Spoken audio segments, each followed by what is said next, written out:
नमस्कार, Byju's exam prep IAS Hindi में आप सभी का स्वागत है। और आज हम 3 सितंबर के प्रमुख समाचारों पर आधारित कुछ प्रश्नों पर चर्चा करने वाले हैं। तो आइए शुरू करते हैं आज का डेली क्विज। आज के प्रश्नों पर चर्चा करने से पहले एक महत्वपूर्ण सूचना आप सभी के लिए है। आप सभी को ध्यान में रखना है कि हमारे द्वारा 3 सितंबर से एनसीईआरटी फंडामेंटल कोर्स शुरू किया जा रहा है और यह कोर्स 3 महीना का है, जो कि पूरी तरीके से निःशुल्क कोर्स है। आपको ध्यान में रखना है, आप इस कोर्स को बायजूस एग्जाम प्रेप ऐप पर लाइव देख सकते हैं। तो जो भी स्टूडेंट जिन्होंने अभी तक हमारे इस ऐप को डाउनलोड नहीं किया है, वे इस ऐप को डाउनलोड कर ले, जिसका लिंक इस वीडियो के डिस्क्रिप्शन बॉक्स में दिया गया है, ताकि आप इस कोर्स को निःशुल्क देख सकें। आइए अब आज के प्रश्नों पर चर्चा कर लेते हैं। यहां पर क्वेश्चन नंबर 1 है, गांठदार त्वचा रोग यानी कि लंपी स्किन डिजीज के संदर्भ में निम्नलिखित कथनों पर विचार कीजिए। और यहां पर आपको 3 कथन दिए गए हैं और आपसे पूछा जा रहा है, निम्नलिखित कूट का प्रयोग कर सही उत्तर का चयन कीजिए। यहां पर पहला कथन है, यह घरेलू मवेशियों, जल भैंसों और कुछ जंगली जुगाली करने वाले पशुओं का जीवाणु संबंधी रोग है। तो यहां पर हम चर्चा कर रहे हैं लंपी स्किन डिजीज को लेकर के। अगर हम इस बीमारी की बात करें तो यहां पर आपको ध्यान में रखना है कि global alliance for vaccine and immunisation, उसकी एक रिपोर्ट में यह कहा गया है कि यह जो रोग है वह कैप्रीपॉक्स वायरस के कारण होता है। यानी कि यह जो बीमारी है वह एक वायरस के कारण होता है, ना कि बैक्टीरिया के कारण। और इसके आधार पर अगर देखा जाए तो यहां पर पहला कथन गलत हो जाता है, क्योंकि यहां पर लिखा गया है कि यह जो बीमारी है वह मवेशियों, जंगली भैंसों और जंगली जुगाली करने वाले पशुओं को जीवाणु के द्वारा होता है। तो यहां पर आपको ध्यान में रखना है कि यह जो रोग है वह कैप्रीपॉक्स वायरस के कारण होता है, और इसीलिए यहां पर जो पहला कथन है वह गलत हो जाता है। आइए देख लेते हैं दूसरे कथन को। दूसरा कथन है, इस बीमारी के विरुद्ध टीकाकरण भारत में पशुधन स्वास्थ्य और रोग नियंत्रण कार्यक्रम के अंतर्गत आता है। तो यहां पर यह कथन पूरी तरीके से सही है। आपको ध्यान में रखना है कि इस बीमारी के खिलाफ जो टीकाकरण भारत में किया जा रहा है वह भारत के पशुधन स्वास्थ्य और रोग नियंत्रण कार्यक्रम के अंतर्गत आता है। यानी कि यहां पर दूसरा कथन पूरी तरीके से सही है। आइए देख लेते हैं तीसरे कथन को। तीसरा कथन है, गांठदार त्वचा रोग पहली बार 1929 में जाम्बिया में एक संक्रामक रोग यानी कि एपिडेमिक के रूप में सामने आया था। तो यहां पर आपको ध्यान में रखना है कि यहां पर जो तीसरा कथन है वो भी सही है इस बीमारी को लेकर के। यहां पर यह कहा गया है कि जो लंपी स्किन डिजीज है वह पहली बार 1929 में जाम्बिया में एक महामारी के रूप में देखा गया था। यानी कि यहां पर जो तीसरा कथन है वो भी पूरी तरीके से सही है, और इसीलिए क्वेश्चन नंबर 1 का आंसर होगा आपका ऑप्शन नंबर बी। यहां पर 2 कथन सही हैं, और वो 2 कथन कौन से हैं? कथन नंबर 2 और कथन नंबर 3। यहां पर पहला कथन गलत है। तो बहुत ही इंपॉर्टेंट क्वेश्चन है ये, इसको आप लोग जरूर रिवाइज करेंगे। इससे जुड़ा हुआ एक न्यूज द हिंदू समाचार पत्र में आया है, जिसको कि आप लोग जरूर ध्यान से पढ़ेंगे, जहां पर इससे जुड़े हुए एक वैक्सीन को लेकर के चर्चा किया गया है। आइए अब क्वेश्चन नंबर 2 पर चर्चा कर लेते हैं। क्वेश्चन नंबर 2 है, भारत में भाषाओं के संदर्भ में निम्नलिखित कथनों पर विचार कीजिए। और यहां पर आपको 3 कथन दिए गए हैं और आपसे पूछा जा रहा है, निम्नलिखित कूट का प्रयोग कर सही उत्तर का चयन कीजिए। यहां पर पहला कथन है, भारत में शास्त्रीय भाषा का दर्जा पाने वाली अंतिम भाषा ओडिया थी। तो यहां पर जो पहला कथन है वह जुड़ा हुआ है शास्त्रीय भाषा से। आपको ध्यान में रखना है कि फिलहाल अभी तक 6 भाषाओं को ही शास्त्रीय भाषा का दर्जा दिया गया है। वे भाषाएं हैं तमिल, जिसे कि 2004 में यह दर्जा दिया गया था। दूसरा है संस्कृत, 2005 में इसको शास्त्रीय भाषा का दर्जा दिया गया था। तीसरा है कन्नड़, चौथा है तेलुगु, पांचवा है मलयालम और छठा है उड़िया, जिसे कि 2014 में शास्त्रीय भाषा का दर्जा दिया गया था। और इसके आधार पर अगर देखा जाए तो यहां पर पहला कथन पूरी तरीके से सही है। आइए देख लेते हैं दूसरे कथन को। दूसरा कथन है, संविधान के लागू होने के 15 साल बाद तक की अवधि के लिए हिंदी को मूल रूप से संघ की शासकीय भाषा माना गया था। तो यहां पर यह कथन गलत है, क्योंकि यहां पर शुरुआती 15 सालों के लिए अंग्रेजी को जो है शासकीय भाषा के रूप में दर्जा दिया गया था, माना गया था और कहा गया था कि 15 सालों के बाद सरकार के द्वारा समिति बना करके शासकीय भाषा के इस्तेमाल को लेकर के निर्णय लिया जा सकता है। तो यहां पर आपको ध्यान में रखना है कि वो भाषा यहां पर हिंदी नहीं थी बल्कि अंग्रेजी था, यानी कि यहां पर जो दूसरा कथन है वह गलत है। आइए देख लेते हैं तीसरे कथन को। तीसरा कथन है, भारतीय संविधान की 8वीं अनुसूची में कुल 22 भाषाओं की सूची है। तो यहां पर यह कथन भी पूरी तरीके से सही है। आपको याद रखना है कि 8वीं अनुसूची में शुरू में मात्र 14 भाषाएं थीं, लेकिन अब ये बढ़कर कितने हो गई हैं, 22। यानी कि यहां पर तीसरा कथन भी सही है और इसीलिए क्वेश्चन नंबर 2 का आंसर होगा आपका ऑप्शन नंबर सी। यहां पर पहला और तीसरा कथन सही है, दूसरा कथन गलत है। इससे जुड़ा हुआ एक न्यूज आज के द हिंदू समाचार पत्र में आया है, जिसका शीर्षक है, Supreme Court dismiss bill to make Sanskrit national language. आइए अब क्वेश्चन नंबर 3 पर चर्चा कर लेते हैं। क्वेश्चन नंबर 3 है, एक समुदाय के संदर्भ में निम्नलिखित कथनों पर विचार कीजिए। और यहां पर आपको 3 कथन दिए गए हैं और आपसे पूछा जा रहा है, उपयुक्त कथनों में निम्नलिखित में से किस समुदाय के बारे में चर्चा किया गया है। यहां पर पहला कथन है, ये मुख्य रूप से बौद्ध है। तो यहां पर जो पहला क्लू है वो ये है कि जो समुदाय है वो मुख्य रूप से क्या है, बौद्ध है। दूसरा यहां पर यह क्लू दिया गया है कि ये 1964-65 में पूर्वी पाकिस्तान, जो कि अब क्या है, बांग्लादेश के नाम से जाना जाता है, से भाग गए और भारत आ गए एवं अरुणाचल प्रदेश में बस गए। और यहां पर जो तीसरा पॉइंट है वो ये कह रहा है कि बांग्लादेश के कर्णफुली नदी पर बने कप्ताई बांध में इनकी जमीन चली गई।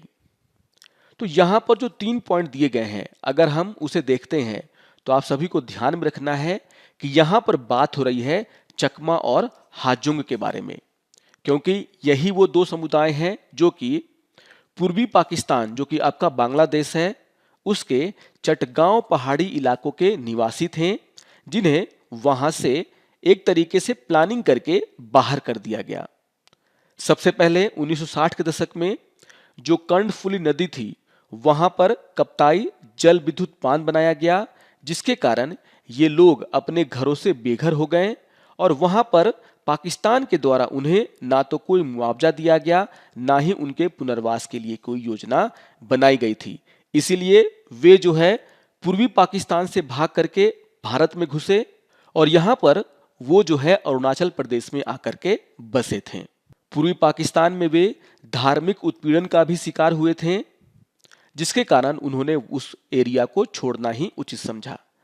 लेकिन यहां पर आपको ध्यान में रखना है कि जिस तरीके से यहां जो पहला पॉइंट है जिसमें कहा गया है कि ये मुख्य रूप से बौद्ध हैं, अगर हम इसे ध्यान में रखते हैं तो यहां पर बात हो रही है चकमा की, क्योंकि चकमा और हाजोंग ये जो 2 समुदाय हैं उसमें से चकमा जो है वह मूल रूप से बौद्ध है, जबकि जो हाजोंग है वह मूल रूप से हिंदू है। इसीलिए यहां पर जिस समुदाय की बात हो रही है वह चकमा है, ना कि हाजोंग। और इसके आधार पर अगर देखा जाए तो क्वेश्चन नंबर 3 का आंसर होगा आपका ऑप्शन नंबर ए, यानी कि चकमा। तो बहुत ही इंपॉर्टेंट क्वेश्चन है ये, इसको आप जरूर रिवाइज करेंगे। और इससे जुड़ा हुआ एक न्यूज आज के द हिंदू समाचार पत्र में आया है, जिसका शीर्षक है, fair compensation will be given से मिनिस्ट्री। और यहां पर चर्चा हो रही है चकमा की, जिसको आधार बनाकर के ये क्वेश्चन आपके सामने रखा गया था। आइए अब क्वेश्चन नंबर 4 पर चर्चा कर लेते हैं। क्वेश्चन नंबर 4 है, क्वाड के अधिकतम सदस्य निम्नलिखित में से किस समूह में मौजूद हैं। और यहां पर आपको 4 ऑप्शन दिया गया है। अगर हम क्वाड के मेंबर्स को देखें तो क्वाड के मेंबर हैं इंडिया, जापान, यूएसए और ऑस्ट्रेलिया। और अगर आप G7 को देखते हैं तो इसमें यूएसए शामिल है जो कि क्वाड का मेंबर है, जापान भी जो है वह G7 का मेंबर है जो कि क्वाड का भी मेंबर है। तो इस तरह से देखा जाए तो यहां पर क्वाड के जो 2 बड़े मेंबर हैं यूएसए और जापान, वो G7 के भी सदस्य हैं। अगर हम यहां पर जो अन्य ऑप्शन दिए गए हैं जिसमें है यूएनएससी के अस्थायी सदस्य, तो आप सभी जानते हैं कि सिर्फ और सिर्फ जो यूएसए है वही जो है यूएनएससी का अस्थायी सदस्य है, यानी कि ये भी इसका उत्तर नहीं होगा। अगर हम आसियान की बात करें तो आसियान जो है वह ईस्ट एशियन देशों का क्या है, संगठन है। अगर हम संघाई सहयोग संगठन की बात करें तो उसमें सिर्फ भारत है, यहाँ पर जो है जापान, यूएसए और ऑस्ट्रेलिया इसके सदस्य नहीं है। तो इसके आधार पर अगर देखा जाए तो यहाँ पर क्वेश्चन नंबर 4 का आंसर होगा आपका ऑप्शन नंबर सी, यानी कि G7, जिसमें जो है क्वाड के 2 मेंबर शामिल हैं। तो याद रखिएगा क्वेश्चन नंबर 4 का आंसर है आपका ऑप्शन नंबर सी। इससे जुड़ा हुआ एक न्यूज आज के द हिंदू समाचार पत्र में आया है, जिसका शीर्षक है India to host Quad senior officials meeting next week. आइए अब एक प्रीवियस ईयर क्वेश्चन पे चर्चा कर लेते हैं जो कि 2018 में पूछा गया था। क्वेश्चन नंबर 5 है, जब आपके स्मार्टफोन का अलार्म सुबह बजता है तो आप जागते हैं और उस अलार्म को बंद करने के लिए टैप करते हैं, जिससे आपका गीजर स्वतः ही चल पड़ता है। आपके स्नानागार में लगा स्मार्ट दर्पण दिन के मौसम को दर्शाता है और आपकी ऊपरी टंकी में पानी का स्तर का भी संकेत देता है। जब आप नाश्ता बनाने के लिए अपने रेफ्रिजरेटर से कुछ किराना सामान निकाल लेते हैं तो यह उसमें भंडारित सामान में आई कमी को जान लेता है और ताजा किराना सामानों की आपूर्ति के लिए कार्यादेश दे देता है। जब आप अपने घर से बाहर कदम रखते हैं और दरवाजे पर ताला लगाते हैं तो सभी लाइट, पंखे, गीजर और एसी मशीनें स्वतः बंद हो जाती हैं। आपके कार्यालय के रास्ते में आपकी कार आपको आगे आने वाले यातायात की भीड़ के बारे में आपको चेतावनी देती है और एक वैकल्पिक रास्ते का सुझाव देती है, और यदि आपको किसी बैठक के लिए देर हो रही है तो यह उसके अनुसार आपके कार्यालय में संदेश भेज देती है। इन अभिभूत होती हुई संचार प्रौद्योगिकियों के संदर्भ में उपयुक्त परिदृश्य के लिए निम्नलिखित में से कौन सा पद सबसे उपयुक्त रूप से लागू होता है, और यहां पर आपको 4 ऑप्शन दिए गए हैं। इन सभी बातों को पढ़ने के बाद आपको ध्यान में रखना है कि यहां पर चर्चा की जा रही है इंटरनेट ऑफ थिंग्स की, यानी कि क्वेश्चन नंबर 5 का आंसर होगा आपका ऑप्शन नंबर बी, यानी कि internet of things.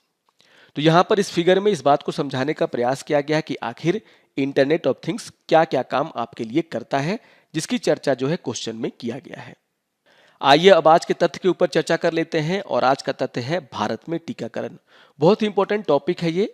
The Indian express में इसको लेकर के एक न्यूज आया, एक्सप्लेन में द वैक्सीनेशन सक्सेस स्टोरी, जहां पर भारत में टीकाकरण की जो शुरुआत हुई और जिस तरीके से इसका फायदा जो है भारत के बच्चों को, महिलाओं को और पुरुषों को हुआ है, उसको लेकर के बहुत ही इंपॉर्टेंट डेटा यहां पर दिए गए हैं जो कि आपके एग्जाम के लिए बहुत ही महत्वपूर्ण है। आप सभी जानते हैं कि टीकाकरण विश्व में सबसे प्रभावी सार्वजनिक स्वास्थ्य हस्तक्षेपों में से एक है। और अगर हम भारत की बात करें तो भारत का जो सार्वभौमिक टीकाकरण कार्यक्रम चल रहा है, उसके तहत भारत हर साल 2.7 करोड़ जो नवजात बच्चे हैं और 2.9 करोड़ जो गर्भवती महिलाएं हैं, उनको जो है राष्ट्रीय स्तर पर 11 बीमारियों और उपराष्ट्रीय स्तर पर एक बीमारी के खिलाफ टीके प्रदान करता है। तो यहां पर भारत के द्वारा काफी बड़ी मात्रा में जो है बच्चों को और गर्भवती महिलाओं को जो है टीके दिए जाते हैं। आप सभी को ध्यान में रखना है कि 1977 में भारत को चेचक मुक्त घोषित किया गया था, और इसकी सफलता के बाद भारत सरकार ने जो है 1978 में जो टीकाकरण है उसका विस्तार किया था, जिसे हम बोलते हैं ईपीआई। और इसी योजना के तहत भारत सरकार के द्वारा बीसीजी, डीपीटी और ओपीवी के टीके जो है शुरुआत किए गए थे हमारे देश में बच्चों के लिए। और अगर हम एनएफएचएस के सर्वेक्षण को देखें तो यहां पर यह कहा जाता है कि जिस तरीके से भारत के द्वारा बहुत ही प्रभावी तरीके से टीकाकरण कार्यक्रम चलाया गया है, उससे पिछले 2 दशकों में बच्चों में जो टीकाकरण का दर है उसमें लगातार सुधार हुआ है। और 2019 से 21 का जो सर्वेक्षण था उसमें यह कहा गया है कि जो बच्चों का अनुपात है जिन्हें टीकाकरण मिल रहा है वह जो है 76% तक पहुंच गया है, यानी कि धीरे धीरे हम 100% की तरफ जा रहे हैं। तो ऐसे बहुत सारे डेटा इस न्यूज में दिए गए हैं जिसको कि आपको यहां से पढ़ करके नोट डाउन कर लेना है, आपके एग्जाम पॉइंट ऑफ व्यू से काफी महत्वपूर्ण है। तो आशा करता हूं कि आप सभी को आज का ये डेली क्विज पसंद आया होगा। सारे क्वेश्चंस बहुत ही महत्वपूर्ण हैं, इनको आप लोग जरूर रिवाइज करेंगे, इनसे जुड़े हुए न्यूज़ को भी आप लोग जरूर पढ़ेंगे। और अगर आपको ये वीडियो अच्छा लगे तो आप जरूर इसको लाइक करें, शेयर करें और दूसरों को भी सब्सक्राइब करने के लिए प्रेरित करें। तो मिलते हैं डेली क्विज के अगले अंक में, तब तक के लिए नमस्कार और धन्यवाद।